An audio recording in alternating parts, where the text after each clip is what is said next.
Welcome back, folks, to the WP-Tonic Roundtable Show. This is episode 507.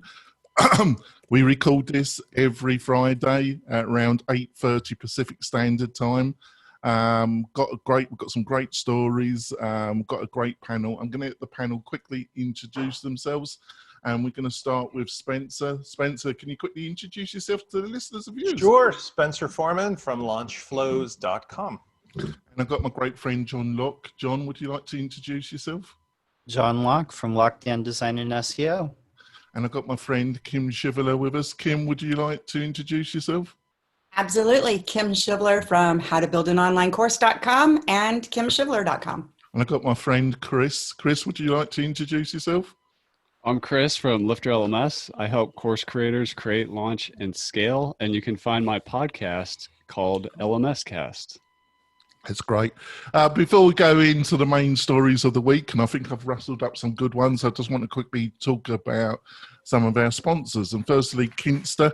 Kinsta is a WordPress-only hosting company. They've been hosting the WP-Tonic website for the past couple of years. They're a great sponsor of the show. And basically, it's just top-notch hosting. And if you've got a learning management system, a WooCommerce site, anything like that that's getting any type of traffic, you need superior hosting, and you'll get that with Kinsta. They also got a fantastic interface. It does make a difference. You know, you can use it almost straight away. Nothing's too hidden. And the main thing is you get really fantastic support. When I've ever had a problem, and it's only been occasionally that I've had to call them, the person that I spoke to at the beginning was the person that sorted out the problem. And if you've ever used other people's hosting, that will remain nameless.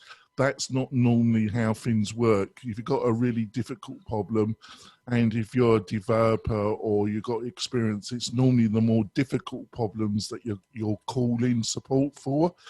Some of these other hosting companies, you're just passed around endlessly, wasting a lot of your time.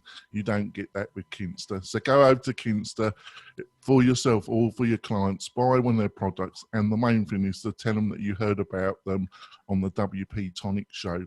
Our second sponsor is WP-Fusion. You know, if you've got a CRM like ActiveCampaign, Infusionsoft, all the big names, and you really want to integrate it with WordPress, you need WP-Fusion, not only for your own sites, but for your clients' websites. It really puts all the automation that you need in 2020 on steroids. So go over to WP-Fusion, have a look what they've got to offer, buy one of their packages, and also tell them that you heard about them on the WP-Tonic show. So let's go into story one. WordPress contributors propose updating Trac ticket resolution to be more friendly. I'm going to throw this over to Spencer because I just don't know why they just do the obvious and put it on the whole GitHub? Yeah, GitHub. Just put it on GitHub. Like everybody else in the universe? Yeah, exactly. Just, you know, it was the most bizarre article, wasn't it? I mean, it's a weird one that you picked for the show because it sort of emphasizes the things we've talked about. Like, nobody cares about this unless you're a WordPress geeky kind of WordPress person, but nobody in the last 5 years would care about Trac or any of the weird way that they host this stuff now. And I personally find it very uncomfortable to work in that space. I don't contribute there. No. GitHub is normal and natural. So if you care about this kind of stuff, I suppose it's an interesting topic. But otherwise, it's like we're talking about how telephones dial or something. I mean, who cares? Yeah, but I'll put it in because, first of all, just for that, you know, the whole conversation is totally a waste of time. And B, the last bit where they said they approached Mac to get, and it was a typical Mac answer. Basically, you got no answer at all, really. Did you? Well, look at the comment. There's only 3 comments because again, it's kind of like a sterile topic. But Bastian says, after the fifth won't fix. I basically, you know, stopped because that's the whole point. They're not going to change anything. They have no incentive to change. The few people who still contribute are hardcore probably first generation WordPress contributors, and the rest of the people are like, I got better things to do than deal with this aggravation. What do you think, Chris? As a plugin that gets a lot of feature requests and feedback, both in Facebook, on our official feature request form, on GitHub, I do sympathize with them a little bit. And you end up, at least for us, you end up having to say no 95% of the time. And it's more like a not right now, but people's expectations are often out of place. Like sometimes people think that, okay, I submitted this feature request, when's it coming? So like the whole system there is, especially for a complex product like WordPress, it's really all about managing expectations and saying no effectively, or not right now, or the out of scope thing. So it's super important. If you're going to be community driven in your development like we are, you have to listen, but you end up having to say no a lot, or not right now, like almost most of the time. So I just empathize with the challenge there of dealing with the inbound feature requests. And what's really important is the relationship between the community and the development team to make sure people are heard. There has to be a system for intaking feature requests so that it is, or like bug fixes, low priority, high priority. The more transparent you can be, the better the expectations are there. And I think that's where a lot of companies get into trouble with community driven development, is it just comes off kind of cold. But it takes a lot of work to really put the good communication in place and manage expectations. Yeah, what do you reckon, Kim? Well, to me, I think it really is. It's the community thing. The freaking out about it seeming so rude, it just kind of reminds me of old school, like back when I was in IT, you know, and anyone asked for anything and the answer was just no.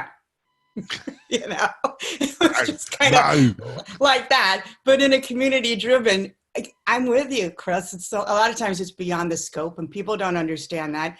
But if it's a community, maybe it just needs to be a way to say that's beyond of our current scope instead of the typical not to fix. I don't know. I don't contribute, so it didn't hurt my feelings.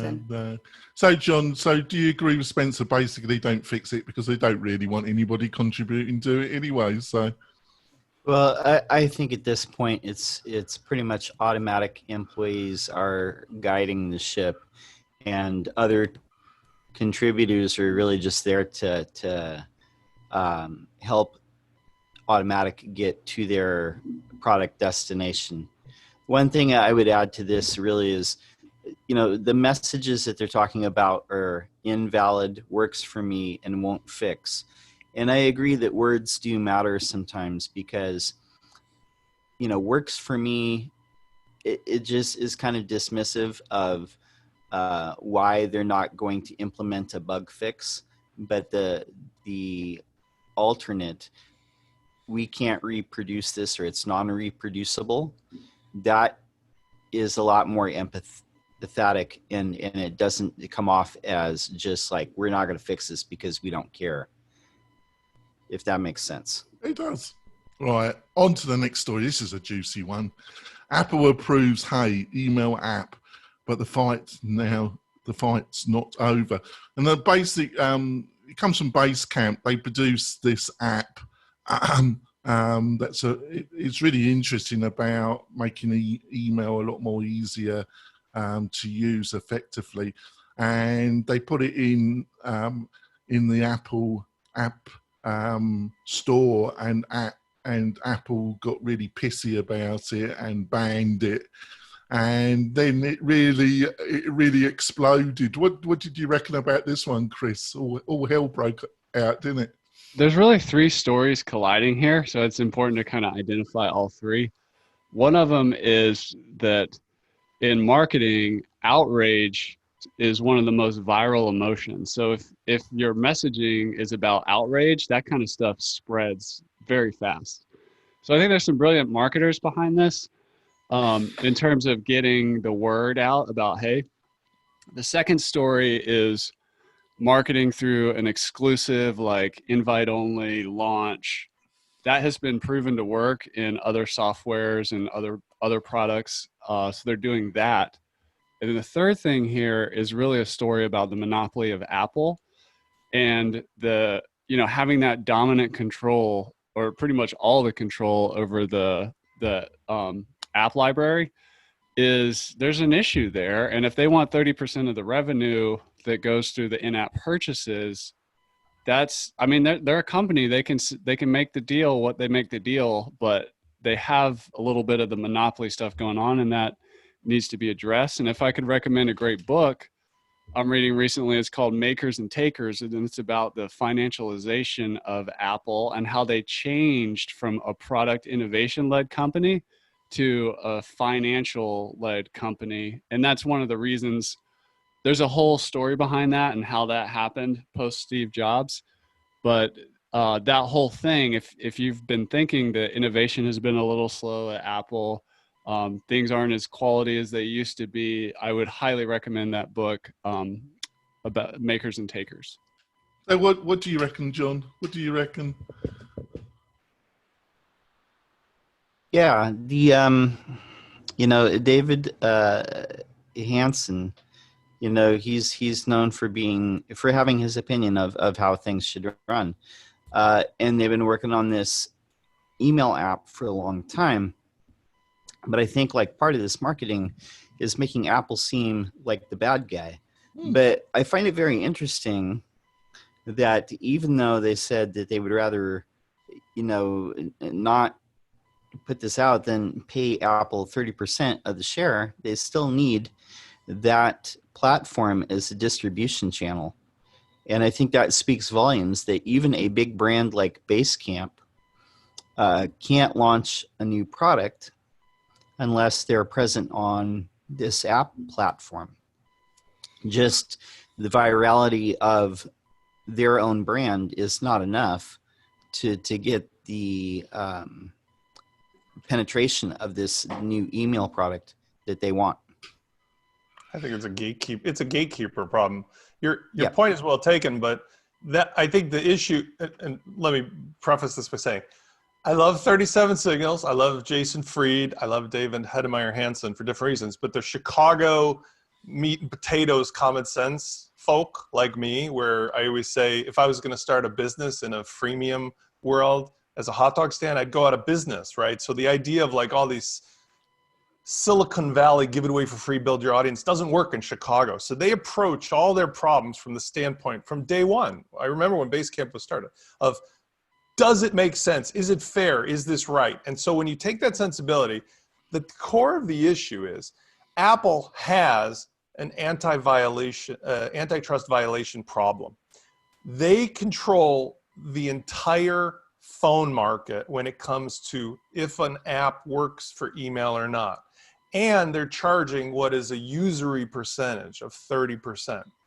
There's no justification that they can make that says, just to let your thing in here, you have to give 30% of your revenue. But worse is that they have 100 different companies that all are allowed to publish, let's say, news readers or other kind of things where the app is free, it does nothing, and that's okay.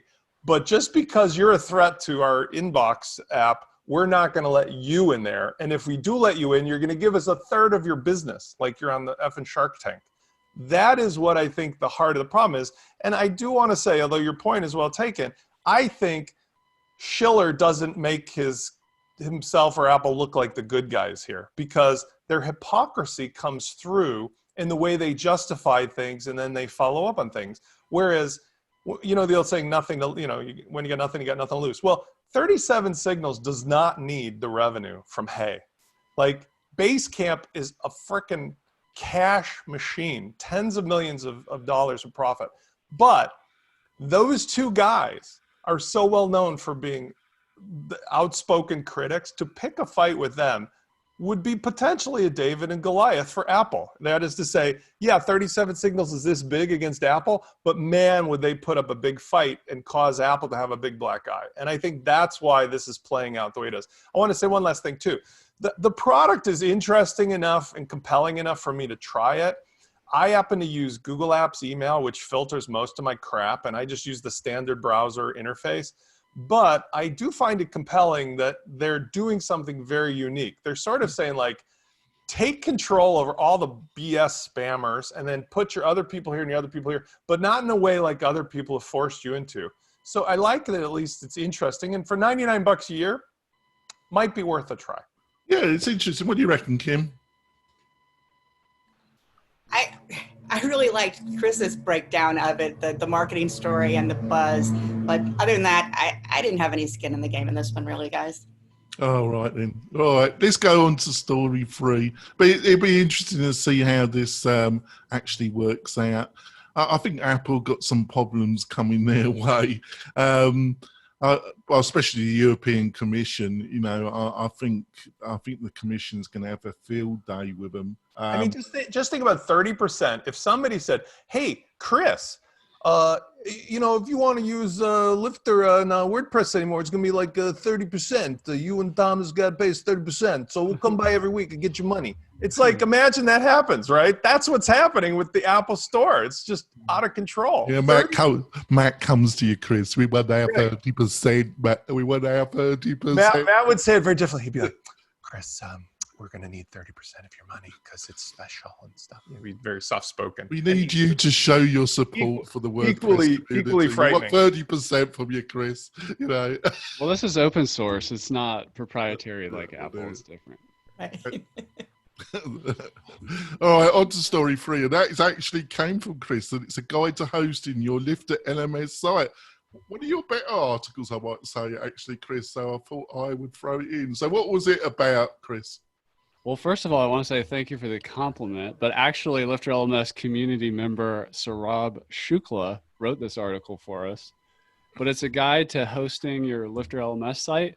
Hosting is a very hot topic in the LMS community, just like e-commerce, because it's a heavy processing thing. And basically what makes LifterLMS different from other WordPress websites that people need to consider is all the dynamic content, which is not cacheable content, large amounts of data, complex database inquiries. This is like quizzing and reporting and things like that, concurrent users, heavy processing, and then the other, you know, plugins that people often use in conjunction on an LMS site. It's not a simple brochure site for a business like most WordPress sites or content sites, which are a lot easier to cache and don't have as much or barely any dynamic content. So we wrote this article to help our community because there's a lot of misinformation out there around hosting recommendations. There's a lot of people just trying to find the cheapest, which I relate to because we promote and we create our product LifterLMS around the education entrepreneur, the bootstrapper who has limited resources and they're trying to go to market, they're trying to keep costs down. So you can use our tool on cheap, low-end shared hosting and you're going to be completely fine. But when you start scaling up into bigger numbers, bigger concurrent users, more. What you mean is you start having actual real business. Yes, you're validating. You're going to get into some major pain, aren't you? Yeah, and if you have the budget, so what we recommend, you can always move. That's the thing in WordPress hosting. Nobody is keeping you in jail. You can move. Oh, unless they get you to sign a 5-year. And if you don't know how to move, moving a site is not that crazy, and you can hire a professional to do that. So basically, we put this guide together to help educate people so they understand it. I wish Adrian was here from Groundhog. Email is the same. There's a lot of misunderstanding. It's more complex than you think, your website sending email. So we basically put this guide together. We put a short list of the hosts we recommend on the LifterLMS recommended resources page. I'll put that as our tip at the end. But yeah, people need to take, my biggest piece of advice is if you think about building a school, a physical school, you're going to need to rent some property or build some infrastructure. It's a very important part of the stack. So just make the decision, validate with low-end hosting if you need to. If not, start on a quality managed WordPress host like WP-Engine, which just released LMS site templates. Literally inside any WP-Engine account, you press a button, it installs LifterLMS. You got these themes to choose from, demo content, boom, your site's live. You're not starting with a bunch of zip files. Pagely, also a great host. Jonathan, you have a great Yeah, last package. it's our service is boutique, isn't it, Chris? You know, and I've got Yeah. I'm working on some ideas that will make it as easy as WP Engine's setup, which we're Yeah. developing right now. So I think at the end of July, we'll be in a position to show you what we've done, Chris. Well, that's fantastic. And I can't wait to see more of that. And there's hosting companies, large and small, innovating, but just keep in mind the needs of an LMS site, just like with an e-commerce site, are different. And really, LMS is more dynamic than e-commerce. You buy something, you have an orders page that's dynamic. A lot of what a course or membership, training-based membership sites does is dynamic. So we just wrote, this is really a public service article to help people understand hosting. And when it goes bad, what it looks like is somebody really upset in our technical support when they're having a hosting problem. So we have to educate people on this issue. This is kind of how this evolved for us. But it's also the number one question we get. Yeah. What hosting should I pick? And so we have a short list and we have a resource to help you understand what you're buying. I just want to give some info to the audience. Adam from WP Crafter, he used to regularly come on the show. He doesn't come on there now. He's a busy guy and he's got other things to do. And I normally love his videos. I still watch them. And I'm a great supporter of Adam because he does a really he does a really good educational job for WordPress. But he produced lately this video about how basically companies like WP Engine and Kinsta are really, you know, unnecessary. And basically, if you know which tick boxes to tick for Varnish cache hosting and another tick box, you can get like $6 hosting, click these two tick boxes, and you get exactly what you get from WP Engine and Kinsta. And I had a bit of a back and forth with Adam saying this was a terrible video for two reasons. Basically, there's a lot more than just two tick boxes.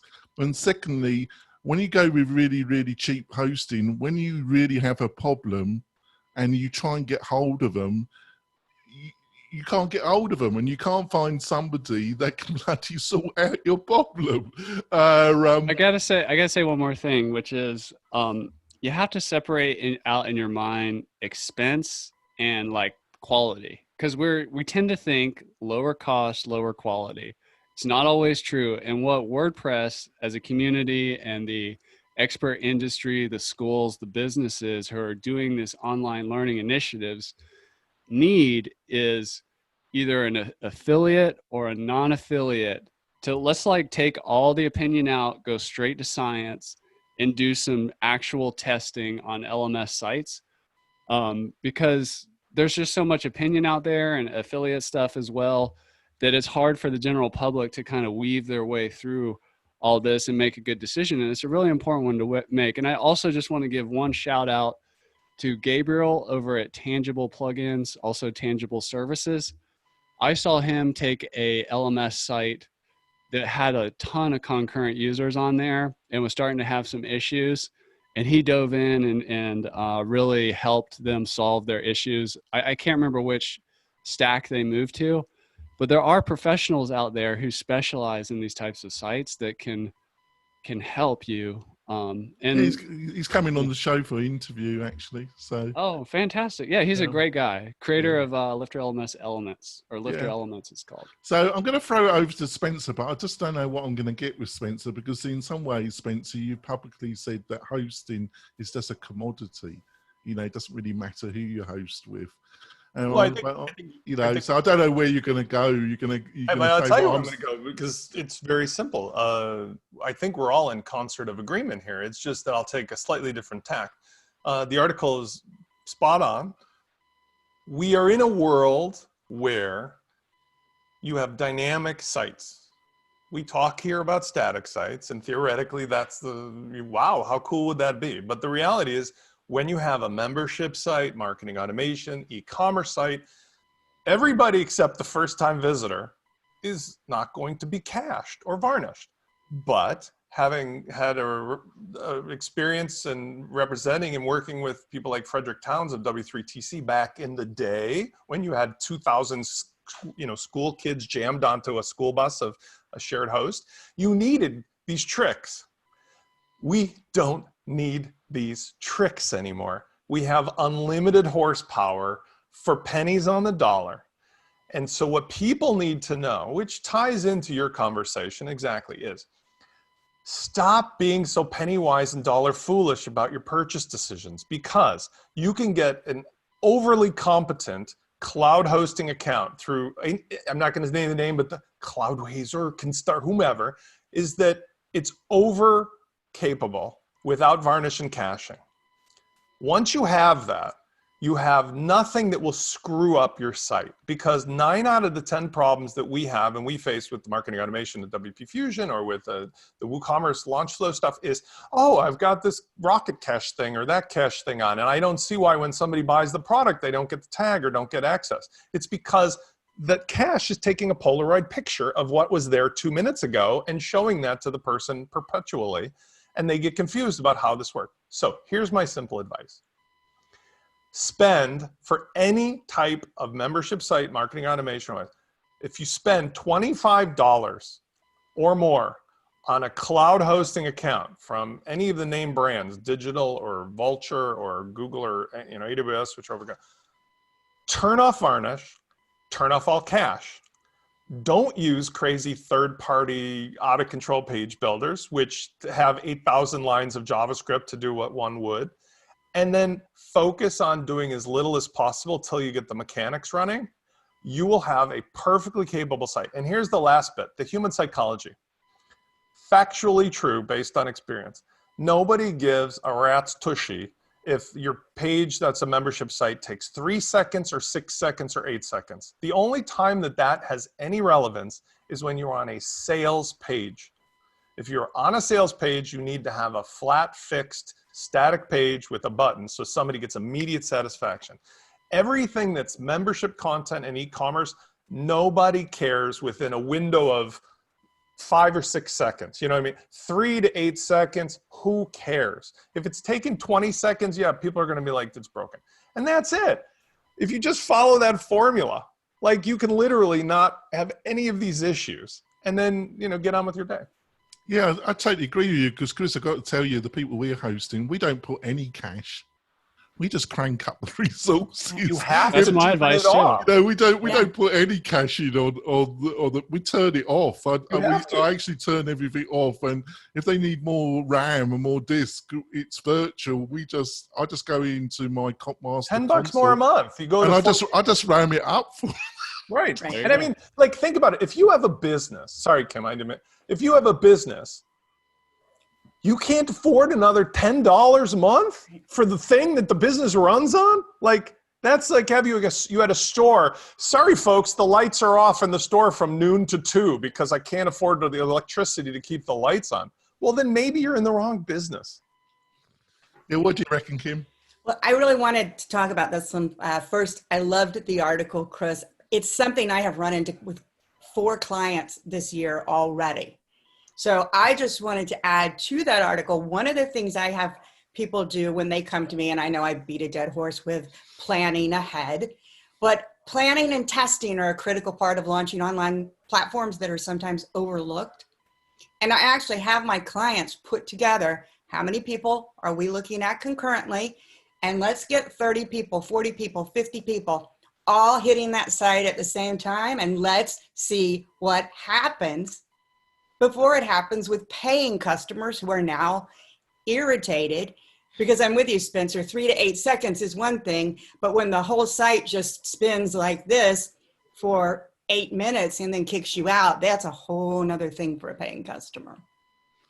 So I just wanted to add those two things, but it's a great article. And they don't Thank get you. I love that. I love the point on testing too. It's so often skipped, yet so important, and can reduce so many problems just by taking a day or a week to test. Well, what they don't understand, Chris, is this is obviously a website, but it's actually an application as well, isn't it? It's a web application. And they have a tendency to think they're in a kind of, it's just a website mindset. But it, where the idea you should test something doesn't really enter their mind, does it, Chris? Well, I think it's our job as leaders to help people learn that they need to do that. You know, and maybe they have some, just like with the hosting or the email, they're going to have some assumptions that something is simpler than it is, or more, you know, foolproof than it is. So what do you reckon, John?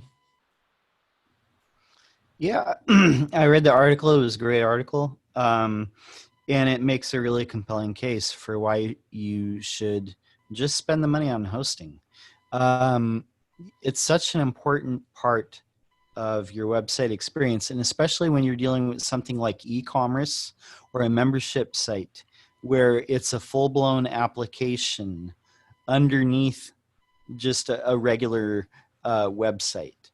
So don't skimp, don't spend $10 or $6 a month on, you know, cheap hosting. Invest in something that's decent, and it's going to help your business overall. Well, I'll give you an example. I've got another business, online business, and it's a website application. It's similar to learning management system usage.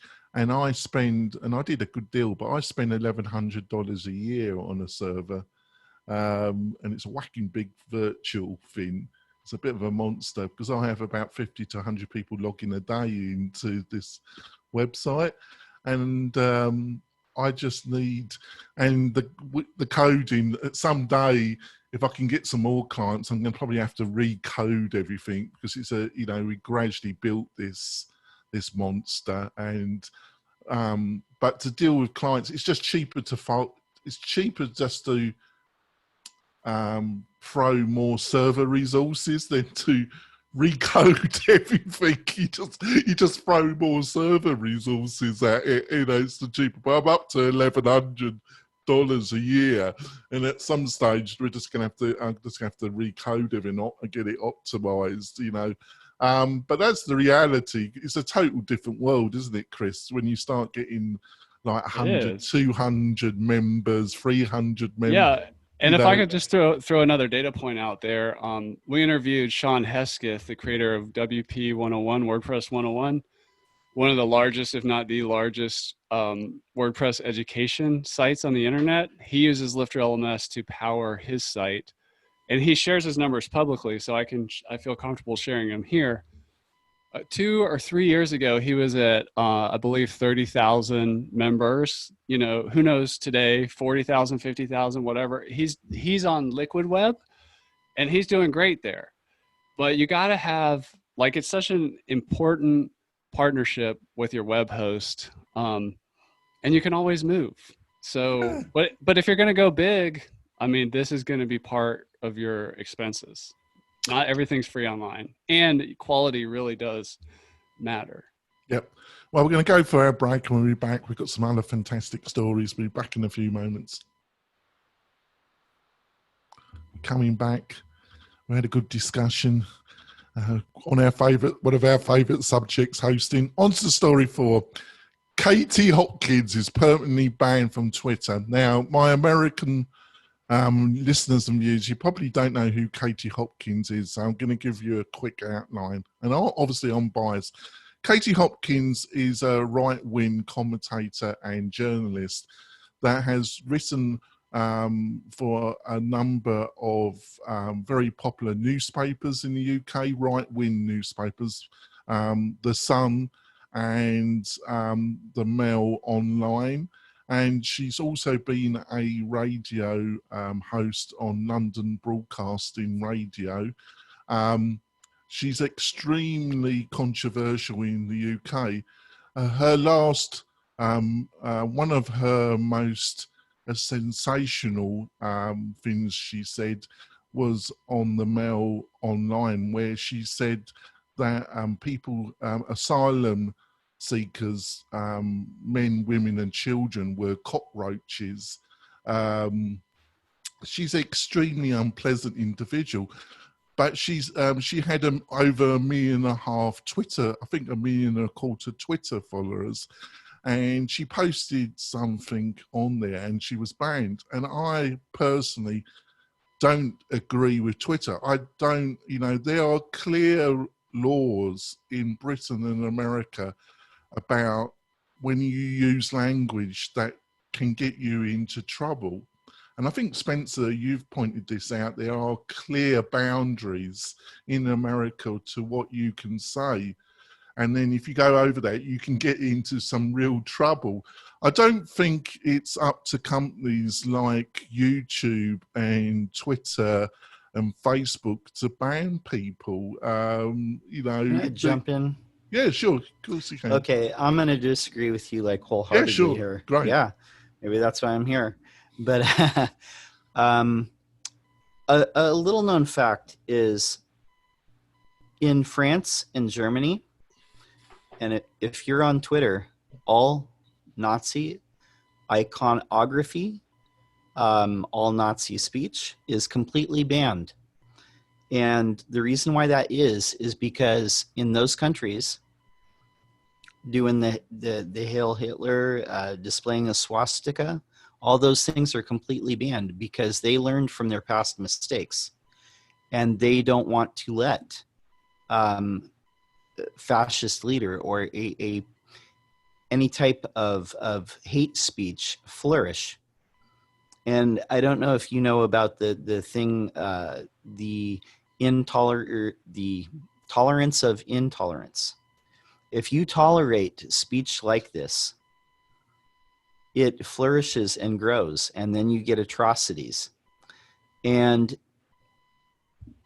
the thing is these platforms like Facebook and Twitter can ban these things at will. They know how to detect it. They do not do it. And one of the main reasons why they don't do it in the US is because Twitter was not profitable up until the 2016 election season. And I'll let you figure out the reasons for that. But I will absolutely agree. Once you normalize speech like calling a group like a minorities or refugees, once you normalize calling them things like animals or cockroaches or rapists or thugs or all these other things, you're demonizing them. And then when you make them less than human, and then when atrocities are done to them, as was done in Myanmar, which was facilitated through Facebook, the actual genocide that is taking place there, it was facilitated a lot through hate speech that was distributed on Facebook. So I will absolutely say too, also in America, corporations, publicly owned companies, they have the right to do what they want with their platform, much as a restaurant or a place of business can decide who they want to serve, and they can refuse the right to serve anyone. Free speech is not more important than human life. I think I take your positioning, it's like most things. I've really listened to you. The only comment before I pass it over to Chris is that I think things like Twitter and Facebook have become such important in the actual public to actually in the discussion of ideas and public discussion that they shouldn't be considered just a private platform and you're thrown up. And as a person, obviously her ideas I find appalling. I've got to say there's quite a few of my family members that actually like her. I was quite shocked when I had a discussion when I went back to England and I was having a discussion with them that they actually thought that some of her ideas were spot on. So it's really, I think her ideas are obnoxious. But I get queasy when private entities just feel that they can just ban people. Where does it end? Do you just ban anybody that says things controversial that you just don't like, that you feel is horrible? What do you reckon, Chris? Well, human rights is different from free speech, and language is super powerful. And when you dehumanize by objectifying a person, like a roach or whatever was in the article, that's powerful, and that will you can influence people with that language. And I think there's like kind of like 4 layers to this. One is the government and the laws in each country, and maybe a bigger like United Nations consortium of leaders across the globe. Then there's the companies. Companies should be led by their company values. And I can speak to the United States because that's the one I understand the most. If, first of all, companies are not supposed to break the law. Also, I think sometimes the government is dropping the ball in their leadership around human rights issues. So sometimes companies take a stand. And if a company values anti-hate or stuff that literally can cause mental illness or even like physical harm to people by inciting hate, it's fine for a company to take a stand on that. And they can choose, and maybe they'll lose some of their base because of that, but that is because they are standing behind the values they believe in. The third layer is the people. Us as individuals you see people sometimes like, all right, I'm leaving Facebook because I don't agree with the privacy, or I'm leaving this platform or that platform because they tolerate hate speech on their platforms. So there's all these different layers. And if we go back to the concept of language, we need political leaders and legal leaders, judicial leaders that are writing the laws to make it easy and to keep refining the language used in the law so that a company can clearly define what is a, human rights violation, a hate speech violation. So it's easier on the company to make those calls and to just make it a legal thing. Not necessarily outsource everything to the private sector. Exactly. Because I don't totally disagree with John's point. The main thing I'm disagreeing with John is I don't think private companies, to some extent, should just have the ability to ban people from platforms that have become essential if you want to become be a effective political commentator or to be active in the political thing. But on the other hand, I do agree with John that there must be limits in the language that people can utilize. And when they're warned and they keep utilizing language which is, I feel, propagating, violence to other people, there should be consequences. What do you reckon, Spencer? In the law, for a long time, we have certain things you cannot say in public. For example, you cannot yell fire in a crowded theater. And so where we're at today is we're trying to find the happy place where that kind of logic can be applied to social media or those kinds of sites. My personal opinion is that there's nothing lost from preventing certain types of rhetoric on social media, because where we're at today is with the combination of AI faking what people are looking like and being able to create these videos that literally look like President XYZ talking, and it's not. Then you've got these other bots that are able to post randomly. And then you've got, with all the technology advantages, I think we should err on the side of social network platforms should now be restricted to conversation that errs on the side of avoiding any of these hateful related types of things, even if it steps on the toes of a few people that otherwise are looking for something to say that isn't necessarily, so obviously hateful. The reason is that you can't undo easily the damage caused by people filled with hate like this person. You can, if you are a legitimate organization, get around the fact that you cannot say things on Twitter anymore. I mean, just like our fearless leader here. I mean, some of his things got a warning message posted on it. Boo effing who. He ends up on Fox News instead. But if you allow those things to go on, they live forever. They incite people. And just like in the fire example, you can't undo the fact that if you yelled fire in a theater, there's going to be some innocent people trampled to death while everybody races for the door. And that's what we're seeing happening. I know there's a financial motive behind, Ev Williams and all the other Twitter people and whoever else is still involved in the background decision, Jack Dorsey and whatever. But at least he grew himself a pair and finally said enough is enough when it came to President Trump. This particular woman I didn't know until the article, but I just find it sort of interesting, and this is like an aside note personally. We live in a world now where the benefit of all the social media and all this other exposure, 24-hour news cycle is, maybe it will accelerate our humanity to evolving to the point of realizing, whether you believe in reincarnation or you believe it's your one time, that if you don't realize the person right next to you or across the world is exactly the same as you, just a different color or different hair or different whatever, but we're all exactly the same. If you can't figure that out by now, well, maybe this will accelerate the process, because that's really at the heart of everything. We used to be a lot of little isolated tribes of people, and we grew instincts because of that. But there is no difference, literally, between somebody living on that side of the planet and me, or you, or them. And that's why people like this I can't tolerate myself, because they're just not spiritually or practically evolved. Now, I was shocked when I went back to England about 3 years ago. It's one of the reasons why I avoided to go back again. I will have to go back to the UK next year.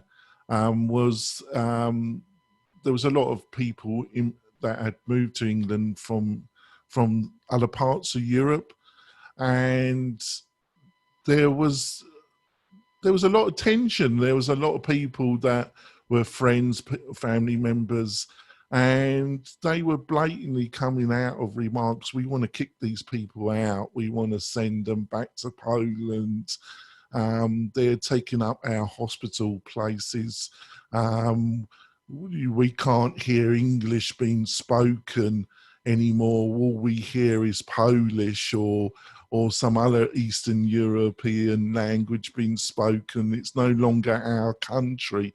It was everywhere in amongst my family, amongst my old friends. I was really quite shocked because I was an outsider. I hadn't been. I was just really quite shocked at how blatant it was. So, what do you reckon, Kim? It's one that I'm always torn with, because you've got free speech and all, but I'm kind of with you on, I'd like to, in this case, err on the side. If it was my company, I would err on the side of that doesn't stand for my values. So that's where we're cutting it off. So I think you normally go like the reason why I think I've been outvoted here, but I just want to quickly explain. I just think you've got, because I can't stand her. I listen to some of her stuff, and then it gets to a certain stage, I just have to switch her off, right? But I think it's important to listen to people that, to some extent, that you wouldn't agree with. But I think you got to be more fairer to the people that you really hate than being fair to the people that you're friends, the people you really like, in a way. But maybe I'm being a bit too charitable, and maybe Katie has rowed her boat so far out that whatever she gets, she asks for it. So maybe I'm being too... Yeah, but part of it is she said we need the final solution for Muslims living in the UK. She did say that. That was she one did of her... say that. She did say so, that. I mean, I get it. Free speech to a degree. When you start like inciting people to violence, yeah, you got to go. Yeah, she has. Yeah, but maybe I've just been too charitable to horrible Katie. Katie, I think your days on any platform are numbered. I just wondered, these people, they just go to other smaller platforms where they're not challenged, but there's no perfect solution, is there? So I think we're going to go over to our recommendations of the week, actually. And I've got two. I've got a book written called Alchemy. And I've mentioned this before. I think I mentioned this when Chris has been on. I think all entrepreneurs are in a form of alchemy. They take raw metal and or a concept, and they turn it hopefully into gold. And the process of turning idea into actual real company and turning a base metal into something worthwhile is not an easy process. And Roy Sutherland, he's got some fantastic ideas around marketing and why people really buy stuff and why they choose one product to another. And in the link there'll be to his book, Alchemy. My second recommendation is a thing called Get Mail. Now, if you're wanting to increase your email list, Get Mail basically, it sees who comes onto your website. And if they've been on another website, and you couldn't do this in Europe, by the way, it would break the email regulation. This only applies in the USA. And I don't think you could use, I'm not too sure if you can use this in Canada either. But this company, they've done an agreement with other large websites that have terms and conditions. So when you give your email address to another website and then they come to your website, you're given that person's email address and contact details. And if you put it on your website, you can substantially grow your email list quite quickly. So it's a fabulous marketing tool.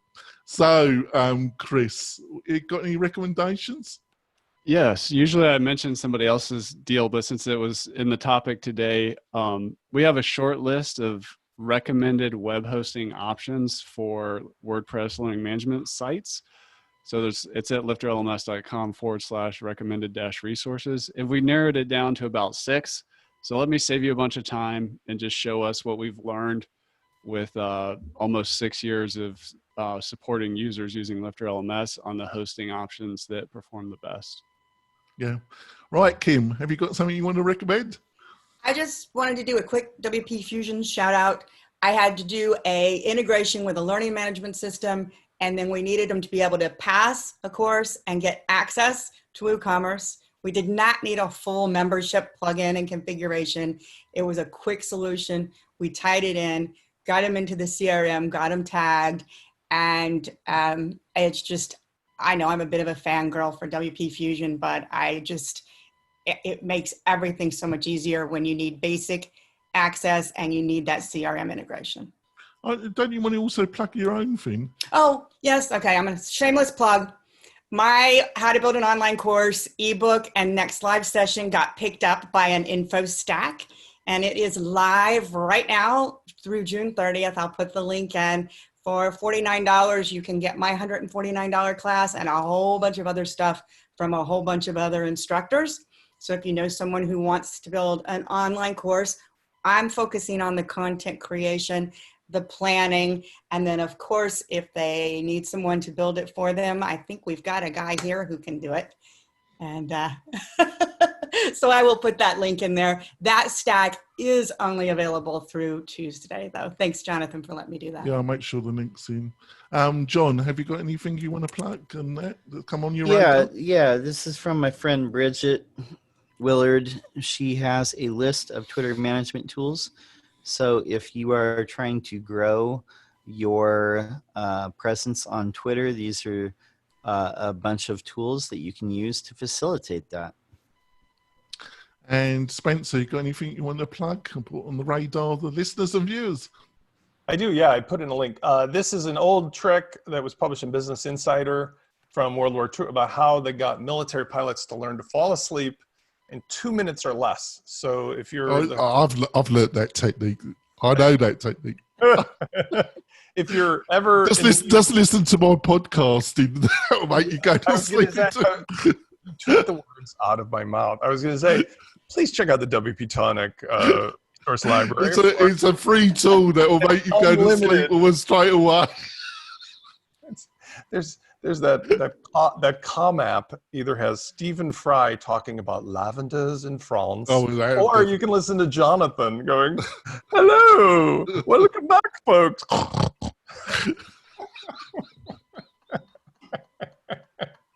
You know, I love to give you a hard It's time. horrible too. Anyway, this is a good one. I actually find that as I get older, because now I'm 72, that to get more than 5 hours of sleep in a stretch, and my friends of my same age have the same problem, is nearly impossible. So what'll often happen is I'll go to bed at a good hour, I'll wake up at an odd hour, and then the trick is to get right back to sleep. So for any of you who are older than 30, less than 90, check it out. Yeah, You look great for a man in your 70s, Spencer. Thank you. I'm just fishing for compliments as a 72-year-old man here. there we go. Before we wrap up the show, folks, I'm doing a free webinar with Uncle Spencer. We're doing that on Tuesday, the 7th of July at 9 a.m. Pacific Standard Time.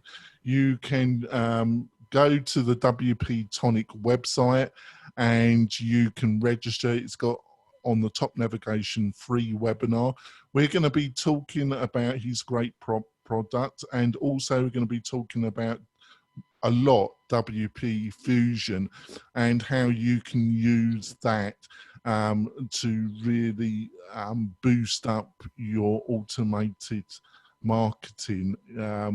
It's going to be a fantastic webinar. I'm looking forward to seeing what Spencer's going to be telling us and showing us. I think it's going to, and you're going to be able to ask us questions at the end, which is the main benefit, that you'll be able to have access to a expert like Spencer who knows almost a lot about WP-Fusion. So if you've been hesitant about buying the product, or you're just interested, you just want to find out more, I suggest that you should join us on the 7th. And there's a bonus too. The bonus is that what I'm demonstrating has live, ready to use 7-day full site with everything from the webinar. So there'll be here's the techniques, much like Kim was alluding to, by the way, which is a stack of 4 to 7 plugins, almost all of them free to try or use. You can do anything like Lego blocks. This week, I'm going to show a lot of, or on the 7th, we're going to show a lot of those tricks. But the takeaway is if you register, you'll get a link to just go get your free ready to use trial. So you can just start playing. And then if you do something you like, you can save it, or you can use our friend Steven's service Zipfish to move it over to a live account, or whatever you want to do. But the idea is you'll learn something valuable and also have the practical tools. So by registering, you get essentially that free link to get the stuff you need. So that's great. We'll see you next week with another great roundtable. I thought our discussion this week was fantastic. Hopefully next week discussion will be great as well. We'll see you next week, folks. Bye. Bye. Peace. Spencer, would you guys put the link to your webinar in there? Because I'll share that with my other development agencies.